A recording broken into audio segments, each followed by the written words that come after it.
دعا میں یہ دونوں چیزیں ہونا ضروری ہیں. اللہ کے نبی کی دعاؤں کا آپ مطالعہ کریں گے تو آپ کو یہ دونوں چیزیں ملیں گی. ایک تو اللہ کے لیے انتہا درجے کی تعظیم, ہاں, تعریفات کا پل اللہ کے نبی صلی اللہ علیہ وسلم باندھ دیتے تھے. ہاں, اللہ رب العالمین کی عظمت کا بیان. ہمارا مسئلہ ہے ہم کو کچھ مانگنا ہے, ہاتھ اٹھایا, اللہ یہ دے دے, اللہ یہ دے دے, اللہ یہ دے دے. بھائی اللہ سے کچھ مانگنا ہے تو اللہ کو کچھ دو. اللہ سے کچھ مانگنا ہے تو پہلے اللہ کو کچھ دو. پر ہم تو بے بس, لاچار, محتاج, فقیر, ہم اللہ کو کیا دے سکتے ہیں؟ تو ہم اللہ کو اس کی عظمت کا حوالہ دیتے ہیں, پہلے اس کے بڑپن کا حوالہ دیتے ہیں, اس کی کبریائی کا حوالہ دے کر کے اس کے وسیلے سے مانگتے ہیں. تو دعاؤں میں عام طور پہ آپ دیکھیں گے اللہ رب العالمین کی عظمت کا بیان پہلے. ہاں, الحمدللہ رب العالمین, سب سے بہترین دعا سورہ فاتحہ ہے.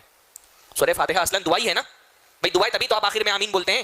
ہاں, اچھا, سورہ فاتحہ کے ناموں میں سے ایک نام ہے تعلیم المسئلہ, سوال سکھانے والی صورت. تعلیم یعنی سکھانا, مسئلہ یعنی سوال. اللہ سے کیسے مانگنا ہے وہ بھی اللہ رب العالمین نے اس صورت میں ہم کو سکھا دیا. بھائی بندے کو کچھ مانگنا ہے, جب وہ نماز میں آ کے کھڑا ہوا ہے اس کو اللہ سے ہدایت مانگنی, کیونکہ اس کی سب سے بڑی ضرورت دنیا میں ہدایت ہے.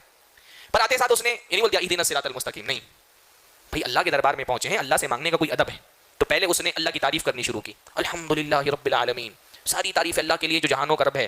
یہ بڑی الحمدللہ بہت عظیم تعریف ہے. ہاں, الحمدللہ ہم چھوٹا سا جملہ سمجھتے ہیں, اللہ کے نبی نے فرمایا والحمدللہ تملأ المیزان, الحمدللہ بندے کی نیکیوں کے پردے کو بھر دیتا ہے. کتنا پیارا جملہ ہے یہ, اللہ کی تعریف کر رہے ہیں. ہاں بھائی, جیسے دنیا میں آپ دیکھتے ہیں نا کہ کوئی غریب آدمی جب کسی غنی کے دربار میں کچھ مانگنے کے لیے جاتا ہے تو پہلے کیا کرتا ہے؟ پہلے خوب تعریفیں کرتا ہے, جس کو ہم چاپلوسی بولتے ہیں. ہاں, ہے نا. تو بھائی اللہ رب العالمین کے حضور میں بھی مانگنے جائے تو پہلے خوب تعریفیں کریں.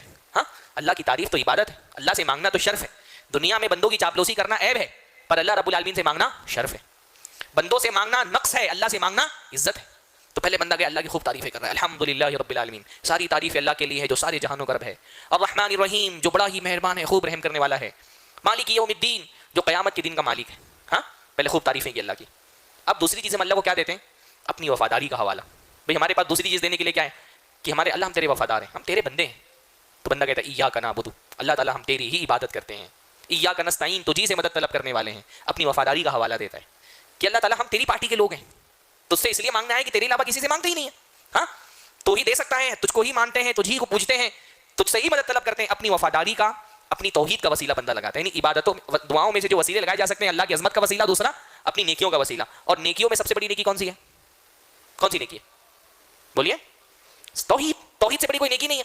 تو بندہ اپنی توحید کا حوالہ دے رہا ہے. ایاک نعبد, اللہ تعالیٰ تیری ہی عبادت کرنے والے ہیں ہم, اللہ تعالیٰ تجھی سے مدد طلب کرنے والے ہیں. پھر مدعے پہ آتا ہے بندہ, اہدنا الصراط المستقیم, اللہ تعالیٰ ہم کو صراط مستقیم کی ہدایت دے. کون سی صراط مستقیم؟ آگے اس کی ڈیٹیل ہے. ہاں, وہ صراط مستقیم صراط الذین انعمت علیہم, ان لوگوں کا راستہ جن پر تیرا انعام نازل ہوا, ان لوگوں کے راستے پر چلانا جن پر تیرا غضب نازل ہوا یا جو گمراہ ہو گئے. یہ سورہ فاتحہ کا پورا خلاصہ ہے. بندے کو مدعے کی بات کرنی تھی, اہدنا الصراط المستقیم, پر بندے نے شروعات کہاں سے کی؟ اللہ کی تعریف سے. تو یہ سیکھیں اللہ کے نبی صلی اللہ علیہ وسلم کی دعاؤں میں تو یہ بات ہے. پرسنلی بھی ہم کو کچھ مانگنا ہے, اپنی زبان میں بھی تو ہم بہت ساری چیزیں مانگتے ہیں, اپنی زبان میں اللہ کی تعریف کریں جتنا آپ سے ہو سکتا ہے. بھائی ہو سکتا ہے آپ بڑے ادیب نہ ہوں, بہت چنے ہوئے سنہرے الفاظ آپ نہ لا سکتے ہو, پر اللہ کے بندو, اللہ تمہاری دل کا جذبہ دیکھتا ہے, تمہارے الفاظ نہیں سنتا.